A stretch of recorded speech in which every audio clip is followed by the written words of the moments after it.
Groix fut le premier port à introduire la pêche du thon germain en Bretagne et devint le premier portonnier de France de 1870 à 1940. Depuis, Concarneau a ravi cette première place. Tout se conjuguait en effet pour que s'y développe une importante flottille thonière, encouragée par des aides de l'État, un passé historique maritime important, des armements et des chantiers ambitieux, des usines de transformation adaptées et des marins volontaires. Sur les côtes françaises de l'océan Atlantique, le thon est généralement pêché à bord de petits bateaux à voile. Voici un de ces bateaux venu du port de Douarnenez en Bretagne. Le thon se pêche avec des lignes qui sont fixées à deux grandes perches de chaque côté du bateau. Vous voyez ici ces perches qu'on appelle des tangons, abaissés en position de pêche. Chaque tangon porte 7 lignes qui sont de longueurs inégales pour éviter qu'elles ne s'accrochent les unes aux autres quand on ramène un poisson à bord.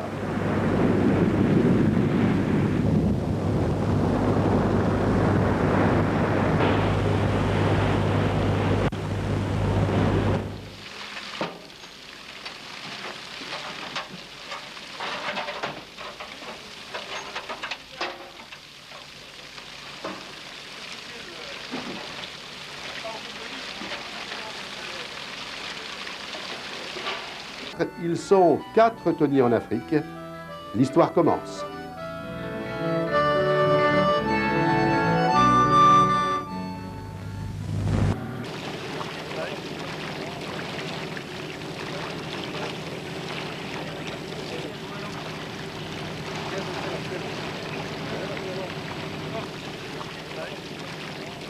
Le plus important dans la pêche au thon, c'est l'appât. Parce que si vous n'avez pas d'appât vivant dans le bateau, vous pouvez être le meilleur patron de pêche, avoir le meilleur bateau, vous ne pêcherez pas. Parce que là, c'est bien notre métier, l'appât vivant, ça explique bien le fond des choses. Si nous n'avons pas d'appât, on ne peut pas pêcher le thon. Les conserveurs veulent savoir pourquoi les Américains réussissent, eux, à conserver leur appât vivant, quelquefois pendant plusieurs semaines. Les Lusiens perfectionnent leur nouvelle technique et bientôt les meilleurs d'entre eux rapportent en une semaine un tonnage supérieur à celui d'un tonnier breton à Tangon pendant toute sa campagne d'été. À Concarneau, les gars de la ville close n'en reviennent pas. Mais ils se décident enfin à combler leur retard. Et bientôt, on sent que le progrès est en marche. La preuve, en cette année 1953, il n'y a plus que 6 tonniers à voile. En 1950, ils étaient encore 44. Quand ça donne vraiment, puis c'est la folie. Dans le début il y a une frénésie qu'on a peine à s'imaginer. Les gens deviennent frénétiques sur le poisson. Et c'est ça, un des attraits de ces pêches à la canne, c'est que les gens s'affolent littéralement. Ils décuplent leur énergie tellement ils sortent d'eux-mêmes. Et au début, le poisson est fou lui-même.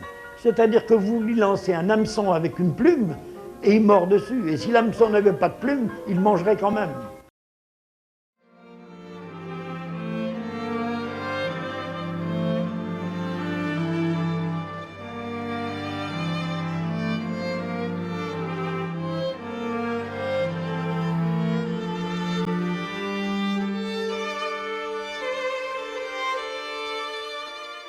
Période de transition, si vous voulez. Voilà, c'est ça. Vous pouvez... Elle a été longue, celle-là. Oui. Alors, de ce fait, les bateaux qui étaient d'une taille suffisante ont été transformés en seineurs, Oui. tout en restant un petit peu à pas vivant, puis ils sont devenus seineurs plus complets.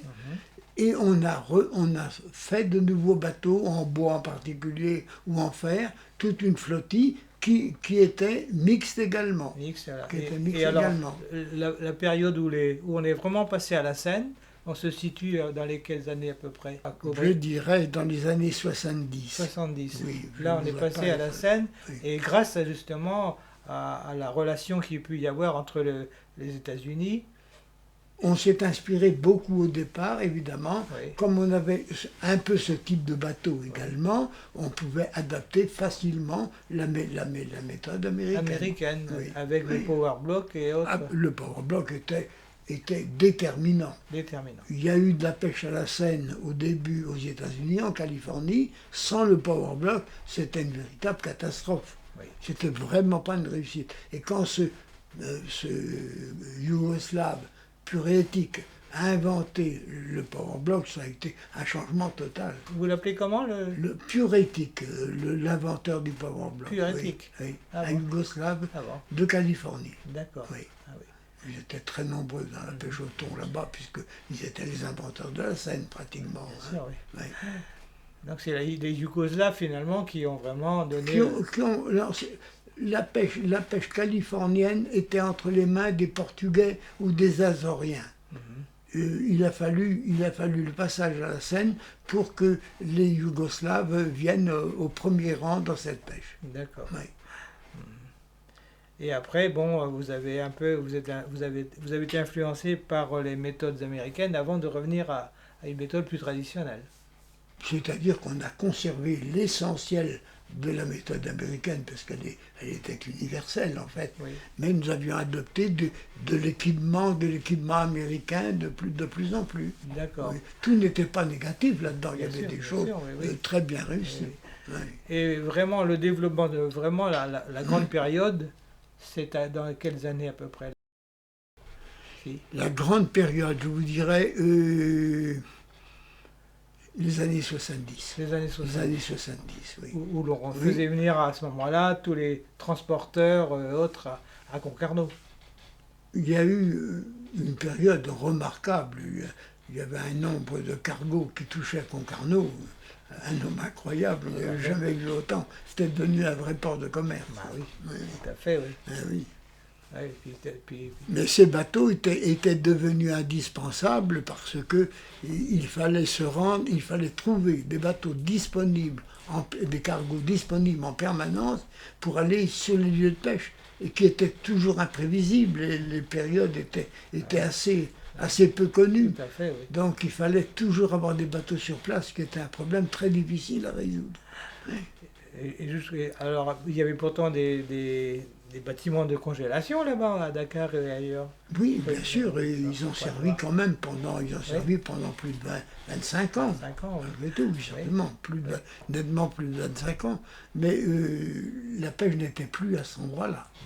Et donc, Il n'y avait plus que les Basques à pêcher à Dakar. Toute la pêche bretonne était rendue dans le golfe de Guinée. oui, c'est ça, oui. Oui, il n'y avait plus de... Donc là, il fallait trouver des cargos. Il a bien été constitué une base à Pointe-Noire, qui a été extrêmement utile aussi, à Abidjan. Mais malgré tout, il fallait que les cargos soient toujours disponibles dès qu'il y avait un coup de pêche. Et le passage à l'océan Indien, Je pense que c'est les années 80, ça, c'est différent. Parce qu'il n'y avait plus suffisamment de... Il y avait d'abord plus de concurrence dans toute la pêche atlantique. En dehors même des Japonais, des Coréens, il y avait beaucoup d'Espagnols, de Français et autres, y compris des Américains qui venaient également pêcher là. Donc il a fallu trouver un autre océan. Et pendant très longtemps, on n'a eu aucune confiance dans cet océan, parce que les Américains avaient fait des essais dans l'océan Indien et ça avait été un échec. Ah bon? Un échec, le Mauritania en particulier. Et donc ça n'incitait pas à y aller. Pourtant les commandants de navires qui passaient le Cap Garde-à-Vue disaient qu'ils voyaient souvent du thon. Beaucoup d'entre eux étaient originaires, étaient bretons, et donc observaient beaucoup la mer, et s'apercevaient qu'il y avait pas mal de poissons. Un premier armement a eu l'audace de se lancer, ça a été Pêcheurs de France. Oui. Et ils ont eu des résultats moyens, mais ça ne pouvait pas être mieux étant donné les circonstances et l'isolement. Ce bateau était tout seul. 2 ans après, c'est le Yves de Kerguelen qui a quitté donc les eaux africaines pour venir en océan Indien. Et donc lui, il a fait une belle pêche. Alors donc, oui, les résultats ont été facilités aussi par l'expérience l'expérience des pêcheurs de France. Ah oui.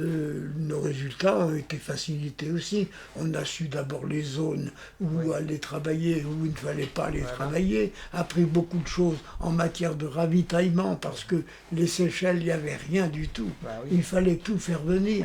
Ils allaient chercher de l'eau dans la montagne. Ah oui, en Ah effet. oui. Et Ah alors oui. pour Il rapatrier n'y avait le pas poisson. d'eau potable. Ah oui. Et rapatrier le poisson, alors il y avait aussi Alors là, de là-bas. eux, ils avaient comment dirais-je, leur cargo à eux, Oui. mais nous, tout de suite, nous avons dû aller prendre la production. Il n'y avait pas de frigo, il n'y avait pas Ah oui. d'installation, il n'y avait rien. Ah, Il n'y avait rien, vraiment rien. Ah oui. Rien, rien. Ah oui, Que c'était des quelque chose. espérances. Ah, tout à fait, oui. Oui, Oui, ça a été un peu dur à cette époque-là, quand même. oui, j'ai été tout à fait dans le coup parce que j'ai été sur place pour toute l'opération. Ah oui, oui, oui. Ah oui, c'était un bon souvenir. C'est la oui. naissance un peu de la pêche. Ah, bien sûr. Oui, Ah voilà, oui, c'est la oui. naissance de cette pêche. Et puis, Donc, c'était vraiment la grande Ah oui, aventure encore. la grande aventure. Ah oui, oui, oui. Ça aurait pu être un raté sensationnel Tout à fait, d'ailleurs. oui, Et bah alors ce coup-là, on aurait abandonné complètement. Ah Hein. oui, oui. Mais tandis que déjà 2 ou 3 ans après, arrivait la moitié de la flotte de l'Atlantique. Bah oui. Plus les nouveaux bateaux. Bah oui, Et oui. les Espagnols Ah oui, qui donc. sont arrivés derrière nous. Bah oui. Et qui n'avaient aucune tradition de sur l'océan Indien. Ils n'avaient pas de l'île de la Réunion, ni Seychelles, ni rien. Ils n'avaient aucune oui, expérience bah oui. de ce pays. Quoi. Ah oui. Ils ont réussi quand même. Ah bien, Ben oui. oui, Ah bah oui. ben oui. Et puis aujourd'hui, évidemment, c'est devenu la mine d'or, quoi. La mine d'or, je ne sais pas. Non, quand même, la pêche a diminué. Et Songez qu'il y a eu des années à près de 200 000 tonnes quand même, hein, Ah oui, oui, oui. français. Ah oui, tout à fait, oui. Et maintenant, ça a l'air de vouloir se développer au-delà de l'autre côté, dans l'océan. Oui, là, oui, il y a encore La des SAMER est en train possibilités. de construire Oui, je ne sais ils combien ont raison d'ailleurs, parce d'unités. qu'il y a aussi moins de flotte, moins de pêche américaine là-bas. Oui, oui, ça, oui. A été, Mais les Japonais, ils sont là aussi. ça a été très important, oui, mais pas tellement à la Seine, parce Ah bon. que les Japonais, heureusement pour Ils nous, mettaient- n'ont pas réussi à la Seine. Ah bon, Ils n'ont pas réussi. c'est étonnant ça. Et, chose curieuse, ils n'ont jamais eu une bonne analyse de leurs échecs. Ah bon, C'est curieux, oui, c'est Ouais. étonnant ça, oui. parce qu'ils auraient été dangereux s'ils avaient réussi à Ah la bah Seine. Alors, le Pacifique, l'océan Indien et le Pacifique devenaient impossibles pour Ah nous. bah oui, tout à fait, Ouais, oui. oui.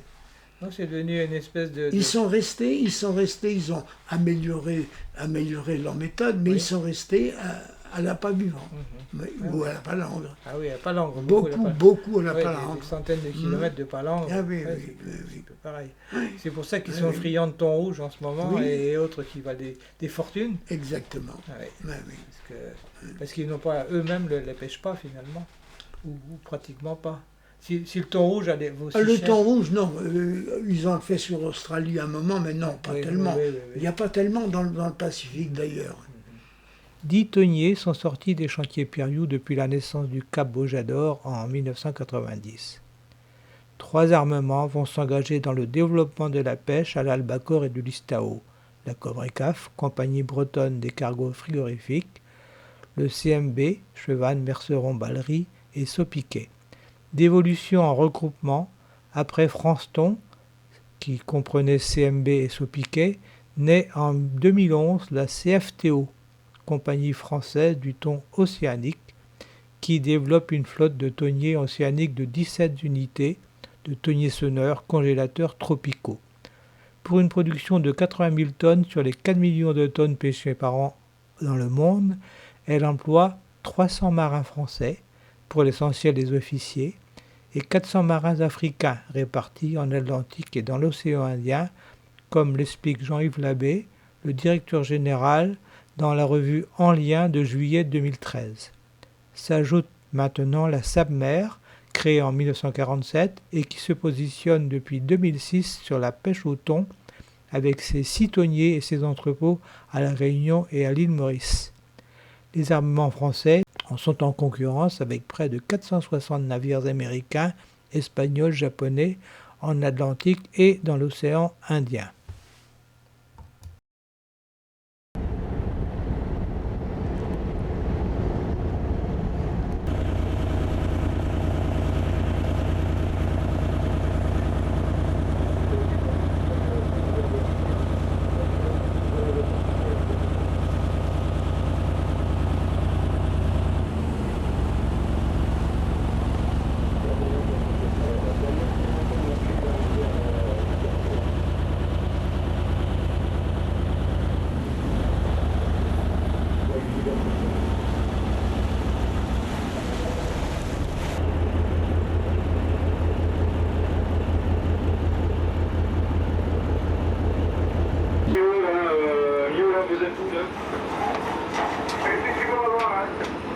Pas trop sur la fin quand même.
Pour poursuivre leur développement dans le domaine tonnier, les frères Piriou n'hésitent pas à faire fabriquer les coques à Gdańsk en Pologne.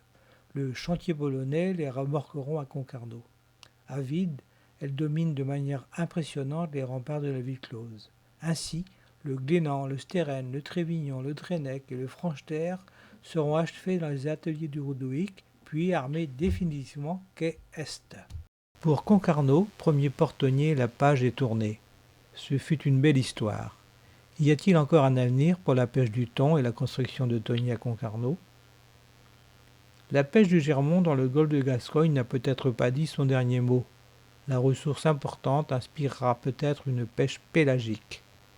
Il est loin le temps où quelques pêcheurs de la pointe de Trévignon se lançaient dans l'aventure de cette pêche au large du Sénégal pouvant rapporter gros. L'aventure est devenue investissement de gros capitaux. Avec la mondialisation, pour le chantier concarnois sous l'impulsion de son actionnaire Jacquard Holdings, l'aventure des tonniers continue au-delà des mers, avec la SEAS, South East Asia Shipyard, filiale du groupe au Vietnam. Le chantier de Guy et de Michel Piriou est dirigé aujourd'hui par les enfants de Guy. Après son frère, Jacques, Pascal est aujourd'hui aux commandes et les bureaux d'études, toujours aussi compétents, s'adaptent aux nouveaux projets. Le site historique reste encore la tête de pont. Franck Piriou, le fils de Michel, est directeur commercial du chantier naval de l'océan Indien de l'île Maurice à Port-Louis, avec sa cale sèche construite en 2000 à l'identique de celle de Concarneau. Nettement plus petit que les grands tonniers océaniques, quelques senneurs, conçus pour la pêche du thon rouge en Méditerranée, ont également vu le jour à Rodowick. Dans ce trop bref résumé de l'activité tonnière, liée peu ou prou à Concarneau et au chantier Piriou, je n'ai bien sûr pas fait état des quelques 300 navires des différents types nés dans la zone artisanale. Chalutiers, crevetiers, bolincheurs, palangriers, barges et vedettes pour le transport de fret et remorqueurs pour l'offshore pétrolier. Cette modeste vidéo, réalisée bénévolement à partir de quelques documents d'amis et de captures d'écran, tente, dans la mesure du possible, de soulever un pan de l'histoire locale vitale pour notre ville.